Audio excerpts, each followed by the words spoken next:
Quy trình quá khủng. Cực lắm. Làm cả ngày đó chứ không nghỉ ngơi mà tới chiều mới được nghỉ mà. Ngày vậy là bao nhiêu ký thịt xương chị? Chứ thịt xay thì khoảng 14 kg. Còn sườn thì khoảng 25 kg à. Dạ. Rồi lòng là riêng á. Lòng là riêng nữa.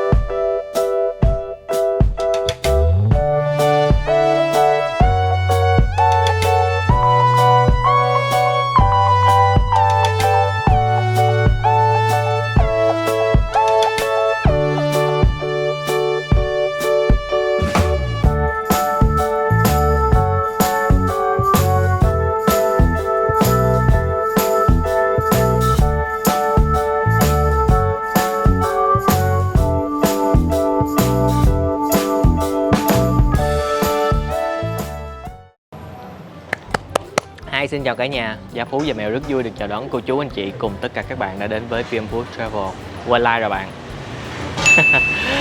Rồi thì sau một quá trình lặn mò và tìm hiểu để tìm được một món cháo quay cho cả nhà, thì đây là một địa điểm mà được đánh giá cao ở trên các app Now, Foodie, Baymin, GrabFood. Tiệm có tên là cháo sườn bé Hiền. Ở đây có bán súp cua nữa.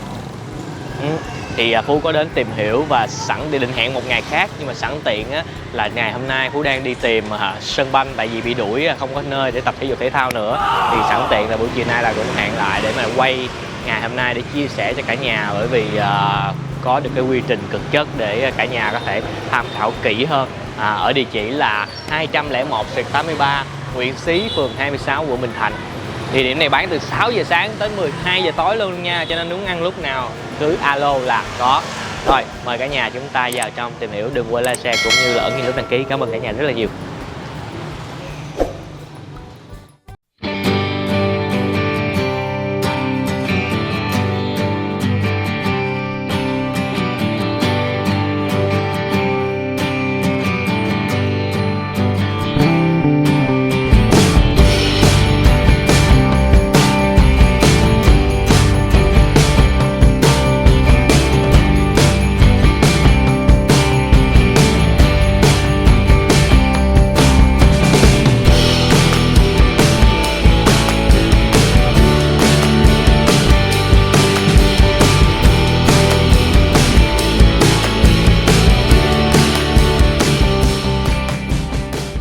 Rồi đây là ở đây là coi như là xay gạo luôn, trực tiếp ở nhà luôn nè cả nhà ơi. Đúng rồi, đó. Một ngày là chị xay mấy lần? 2 lần, một lần 9 kg. Dạ, lần 9 kg. Sáng chị nấu rồi, giờ hết rồi chị nấu nữa. Xay mịn luôn nè, chị chỉ xúc con cái coi. Tại mỗi lần xay nó ồn lắm á cả nhà, cho nên phải kêu mình xay khô á, nó phải kêu lắm. Dạ. Chứ mình do cho sạch là mình phơi khô rồi mình mới xay. Trời, nó mịn còn hơn là đó, cái gì đó đó. Là gạo luôn này ha. Gạo này mình chỉ có phải lựa cái gạo gì không chị? Mình lựa gạo nhưng mà phải gạo cũ mới được. Gạo cũ. Dạ. Mới nấu nó không có nở nha. Rồi giờ chị bật nút để xay nè. Hơi ồn nha cả nhà.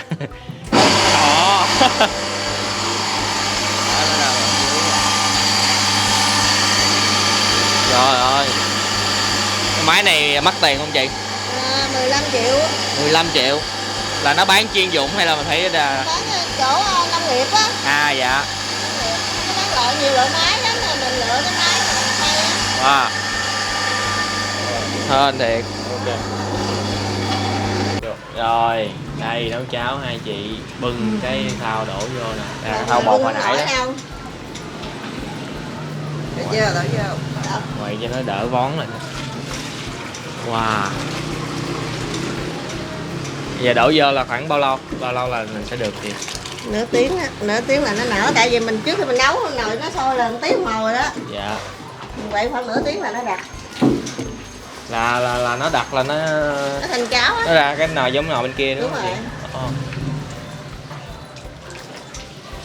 Cháo rồi nước. Thấy không? Nấu là cháo rồi thấy lắm gì nè đúng không? Quậy liên tục mở này nó đóng cục. Sao canh được hay ha. Đúng là bán nhiều năm thì mới canh được cái ước lượng, chứ nhìn mình không biết là nêm nếm làm sao để cho nó đủ cái dung tích. Cái này bao nhiêu lít luôn chị? Cái nồi này 80 lít. 80 lít. Trời ơi.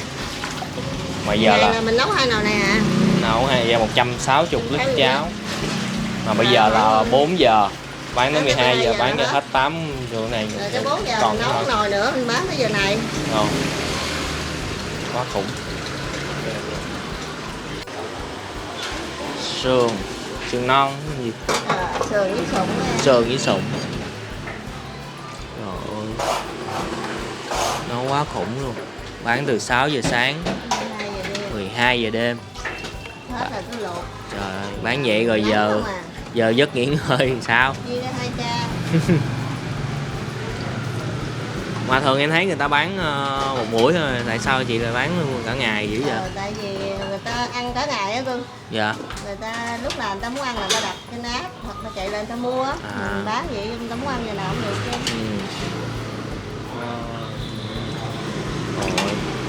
Quá đã. Rồi. Nè, nước này để nấu cháo nè đó. Nước này nấu cháo. Chị nấu phần xương đó. Cái này là xương. Là một lát mình sẽ chỉ đổ cái bột kia vô đúng không chị? Wow. Nó thầm tới giờ luôn mà.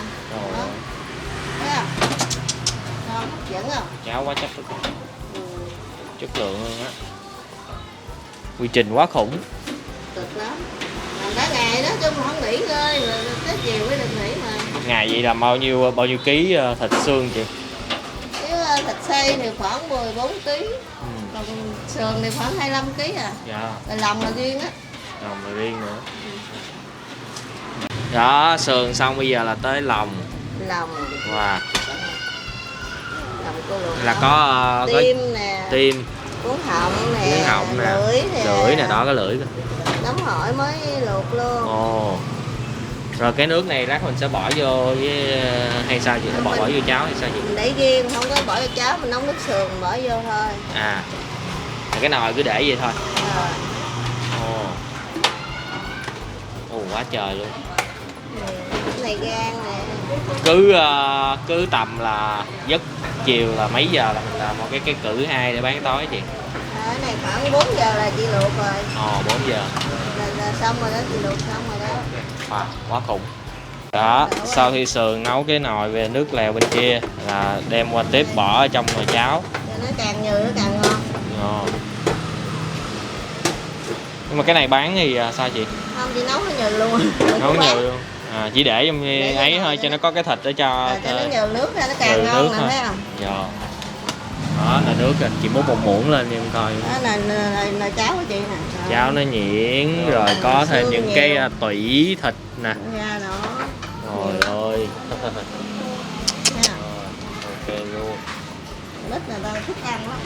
Tại vì ăn thịt không được mà ăn cháo không cũng đủ chất nữa. Dạ. Tại vì mình nấu xương rồi, nó nấu cần hành. Cháo không cũng ngon rồi cho em bé. Không, bé ăn cũng ngon nữa. Rồi mời cả nhà xem một nguyên liệu nữa. Thịt viên đúng không chị? Đúng rồi, cái là thịt bằm á, là viên giò lại em bé ăn thì bóp nhuyễn ra. Còn người lớn thì để nguyên viên ha. Dạ. Ủa mà lát gì cũng phải vớt ra đúng không? Để nó nguội. Đúng rồi, vớt ra nguội. Rồi. Cái này là 2 viên. Cả nhà viên không? Một tô là 4 viên. Dạ. Em bé thì ăn ít thì mình bán ít thôi. Dạ, rồi. Cái này ai làm viên này chị? Đó là cũng nhà mình làm luôn. Nhà làm mình mua thịt về mình làm luôn. Dạ. Mỗi người một công đoạn. Một công đoạn, mình dò lại. Vớt thịt. Thịt này ngày mấy nồi chị?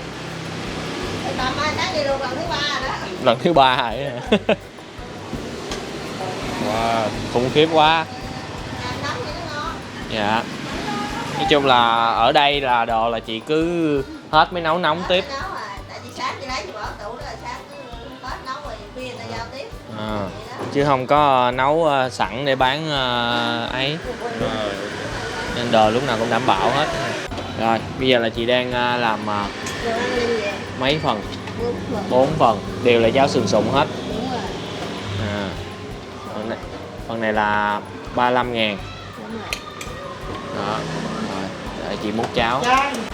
Ok, bây giờ tranh thủ chị đang rảnh nè. Mình còn cái nguyên liệu gì trong đây chị chia sẻ luôn ha. Em thấy có da heo nè. Da nè. Cái này là trứng gà. Trứng gà ta. Rồi. Đây sứ mại. Chậm cho em quay. Chậm nha. Sứ mại. Rồi. Cái này là cổ họng. Ừ. Cái này gan. Gan. Cái này lưỡi. Lưỡi Bao ở đây. tử.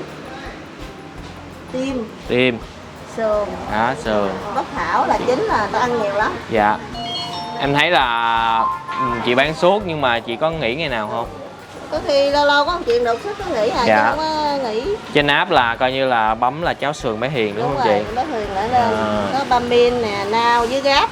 Giá trên app là sẽ mắc hơn 5.000 đúng không chị? 35.000. Là nó sẽ thêm 5.000. Đúng rồi. Còn ở đây ăn tại chỗ thì sẽ có là 30.000. Em thấy có cái hông thử không được nè. Là thập cẩm không trứng 45.000, thập cẩm có trứng. Trứng này là Không trứng là 30. dạ thông trứng là 30 nhưng mà thập cẩm có trứng là 45. Trứng gà bắp thảo luôn. Trứng gà và bắp thảo luôn là cái hình này. 45, đúng rồi. Wow. Tô này hấp dẫn nè. Mình có thể Rồi. Hôm nay em chụp đó. Rồi, vậy là em sẽ nhờ chị làm một cái tô này Đúng rồi. và một cái tô 30 ở đây. Đúng rồi. Tô 30 thì chị lựa đi, chị lấy cái nào cũng được. Thập cẩm hết luôn mà chỉ không trứng thôi. Mình ăn gì- Đúng rồi, có giá 30 tô thập cẩm không Đúng trứng rồi, nè. không trứng á. Vậy cũng được. Em ăn là không trứng là 30 em đồng giá hết, em ăn một món cũng 30 luôn. Dạ. Mình thấy nhiều hơn nếu hết á thì Mà mình lấy nhiều 30 đi. đúng rồi, ăn nó ngon hơn. Dạ, với lại một tô thập cẩm có trứng. Anh ăn sườn cái thịt thôi. Dạ. Cái trứng bắp thảo. Tô thập cẩm có trứng trước đi. Đây. Cũng mới đổi lại cả nhà, tại vì nếu mà thập cẩm không trứng thì nó cũng sẽ giống như thập cẩm có trứng thôi. Chỉ khác nhau là không có. Mình sẽ đổi lại là cái tô 30.000 cháo lưỡi để mọi người hình dung một cái tô 30.000 nó sẽ như thế nào. Cái này là có trứng ha. Có trứng. Nhà bèo nè, trứng mại nè, lưỡi nè,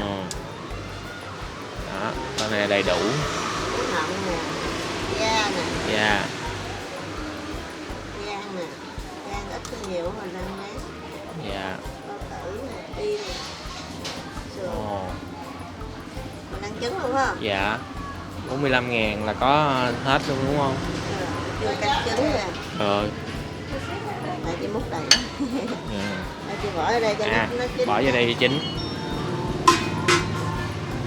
Cho nó thấm vào cháo nó mới chín được. Là coi như ở tại chỗ chị bán đúng vậy luôn đúng không? Đúng rồi, 45 á cơ. Dạ. Wow. Đấy. Tiêu hành phi. Hành phi thì mình bỏ, không ăn thì không bỏ. Mình phải hỏi. Cho em hành phi. Cho em có ngò gì không? Bỏ chưa? Rồi Chị chứ. bỏ hành rồi. Rồi. Ngồi thì chị bỏ thêm. Bỏ thêm. Rồi, đây là tô 30.000 chị lấy cháo lưỡi cho em. What? Cái gì? Cháo gì? Cháo lưỡi. Ghê. Rồi. Lưỡi ngon. Lưỡi ngon mà. Này vô tình thôi, không có sắp xếp gì cả. Mọi người coi như mình chưa nói gì nha. Lưỡi nè, bỏ hành đi đi. Nói với thật sự là tụi mình tại vì biết sao mọi người lựa cái lưỡi không mọi người, tại vì bình thường mình làm nghề á, mình đi cúng heo á là kiếm cái lưỡi con heo rất là khó. Ai mà nhanh tay mới lấy được cái lưỡi con heo cho những ngày mà cúng tổ á. Ăn cái đó là độc đáp nhanh. 30.000.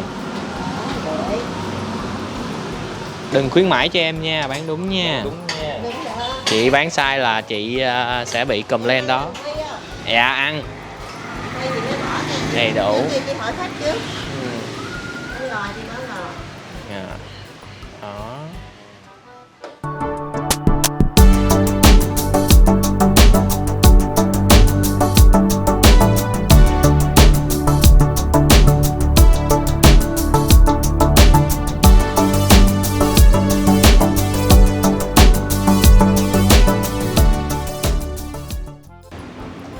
Cái gì vậy? Mày cứ quay cái tô này hoài vậy? Cháo lưỡi đó hả? Cháo lưỡi cho mày đó. Gì kỳ vậy? Thấy chứ đây là phần cháo lưỡi 30.000 nha cả nhà. Đó. Còn đây là cái tô thì cũng xin lỗi cả nhà một tí xíu là nó sẽ hơi hình ảnh nó hơi khác một tí là tại vì hồi nãy á ra cái tô kia mình quay nó chụp hình bể cái trứng rồi, cho nên với lại lúc đó nó cũng không có thấy rõ cái trứng lông vàng, cho nên kêu làm một cái tô khác. Tô kia là mang về cho bạn mèo, cái tô 45, mà lát hồi bạn ăn tô 30 là bạn được 2 tô đó bạn. Người ta có tô cháo lưỡi hả? Đúng rồi, tô cháo lưỡi và tô cháo thập cẩm. Ok. Đó, tại không cả nhà thấy không, rõ ràng nếu mà để hình thì hấp dẫn hơn là cái hình hồi đầu đúng không? Đó, nhưng mình phải đổi lại, quay chụp quậy nó bể lum la hết rồi. Rồi thì nói chung là địa chỉ đây là 201/83 Nguyễn Xí, phường 26, quận Bình Thạnh, nằm trong hẻm. Cho những ai mà ở khu vực Bình Thạnh mà ghiền món cháo thì đã có một cái địa chỉ để ngồi ở trong nhà như vậy. Thì đa phần ở đây là bán là trên app, bàn ở trong nhà thì chỉ có khoảng 4 bàn thôi. Thì không gian ở đây cũng sạch sẽ nhưng mà nó hơi không, chắc là do bữa giờ thời tiết nóng nên nó hơi hầm một xíu. Đây menu thì nãy mình coi rồi, giá là nói chung là từ 30.000 cho một loại nguyên liệu đó, thêm thập cẩm là 45.000 hoặc là 30.000 cũng có luôn thập cẩm nha. Các món ăn kèm nè 5.000, có 20.000, đồ ăn là 20.000, bánh là 5.000, 10.000, trứng bách thảo 10.000. Ngoài ra hồi nãy thì bụng mình không có chứa nổi bữa nay nhiều thì có súp cua nữa. Phú có quay cái nồi súp cua nhìn cũng rất là chất lượng. Đây giá súp cua từ 20.000 cho một tô súp cua thường có 3 trứng cút, giá cũng rất là ok và hợp lý. Mua trên app thì dĩ nhiên nó sẽ hơn cái giá ở trên đây nha cả nhà. Rồi Gia Phú Gia Mèo xin mời cả nhà, cô chú, anh chị cùng tất cả các bạn chúng ta thưởng thức cháo. Bên này gọi là cháo lọc hay cháo sườn? Cháo sườn. Thôi cháo sườn đi, quán tên cháo sườn nhưng mà có lòng. Ok, bây giờ Phú sẽ nếm nhẹ cái cháo chưa bỏ gì hết. Cả nhà đã thấy rất rõ các quy trình cháo được xay nhuyễn như thơm dịu dịu nhưng mà cái hậu nó nồng nồng.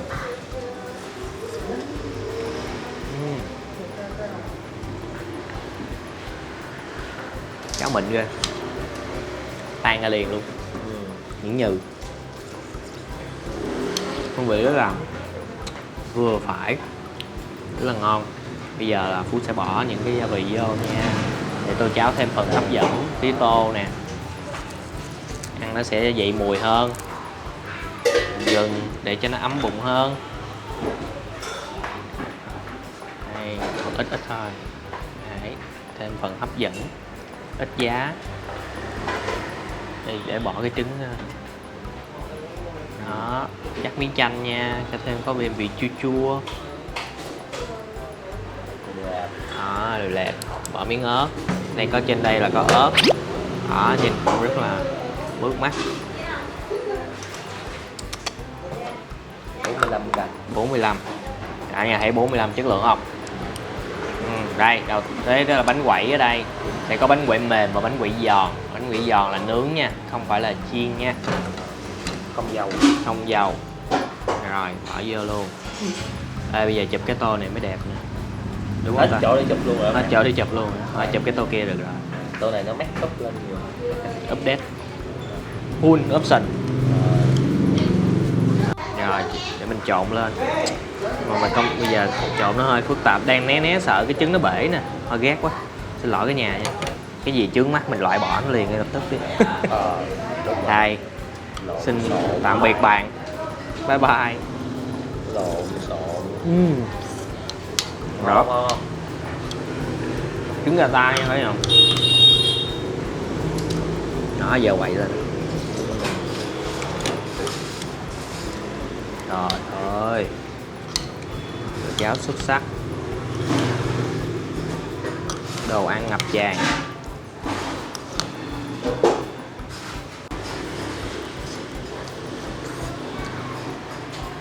Tính ra ăn cái cháo như vậy nó vừa đảm bảo được cái việc là cháo đặc nhưng mà lại ăn không có gây ngán, tại nó quá nhuyễn đi, nó không phải là dạng hột nữa.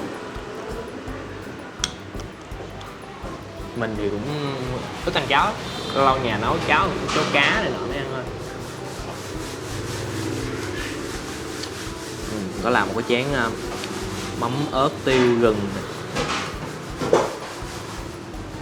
Wow.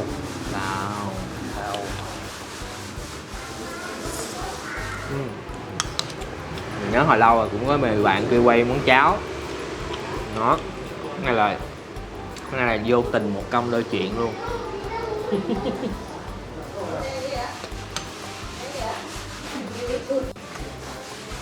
Mình định ngày khác đó chứ, nhưng mà sẵn tiện thôi, ăn chuyện thôi, quyết định là quay luôn. Fail. Hạn chỉ ngày khác rồi đó. Còn nó béo. Mình thấy là có nhiều người thích ăn cái phần bột bột á. Thành thấy bóng đèn nó chớp chớp đúng không bạn? Không biết. Nhiều đồ ăn quá. Đây là bánh thảo. Bánh thảo. Đây là lên.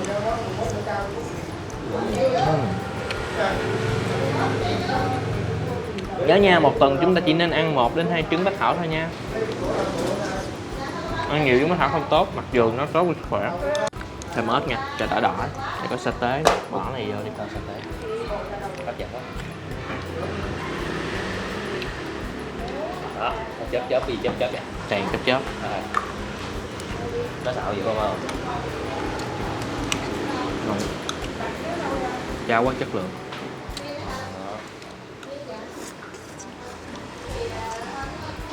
Hy vọng là nãy giờ với những cái quá trình như vậy á, cả nhà có thể tìm được một cái địa điểm cháo để mà như là thèm cháo mà không có đi xa được, chúng ta có thể đặt ở đây ăn thử.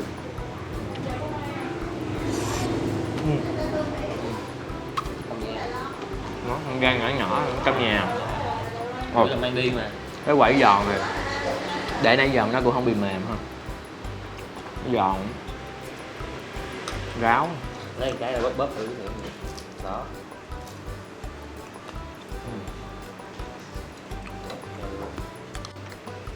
Nãy quên kêu đừng lấy gan.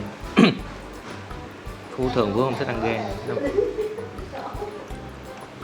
Bây giờ nó dính cháo không nhìn rõ, nhưng mà dù nãy mọi người mới thấy được cái lúc mà mình quay ở ngay quầy á, cái nguyên liệu được chuẩn bị là sạch sẽ.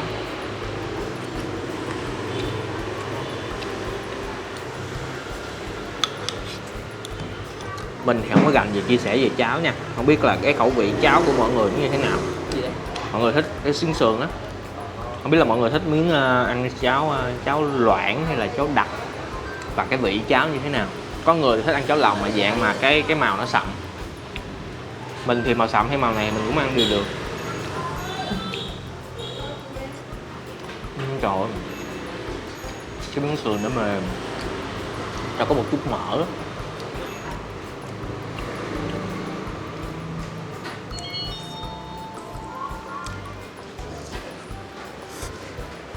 Vẫn còn chất ngọt của thịt nha, mà cái này cũng không sợ, tại vì những cái chất ngọt nãy giờ là coi như là được nấu rồi cháo hết luôn rồi. Rồi miếng cuối nha, thịt viên nè, thịt viên chỉ nói là xíu mại. Cho lên muỗng luôn nè.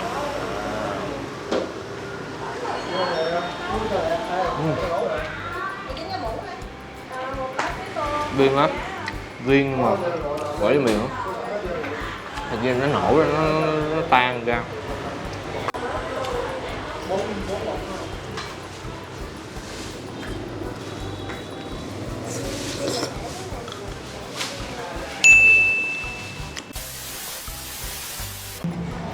Ấm lòng người chiến sĩ trong những ngày nóng bức.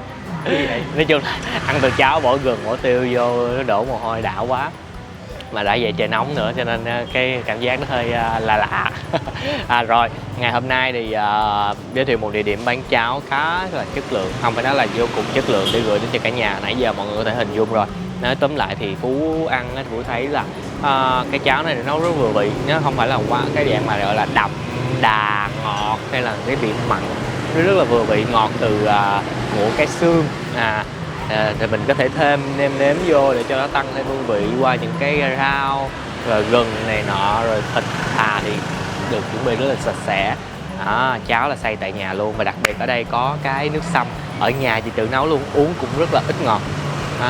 Thì mọi người ai đã từng ăn cháo sườn của cháo sườn bé Hiền thì cho mình bình luận ở dưới để nhiều người tham khảo hơn nha. Rồi, cảm ơn cả nhà đã dành thời gian theo dõi clip từ nãy đến giờ. Đừng quên một món ăn ngon sẽ ngon hơn nếu chúng ta thưởng thức cùng người thân, bạn bè và chia sẻ nó với tất cả mọi người. Xin chào và hẹn gặp lại cả nhà ở những món nếp hẻm như vậy nữa.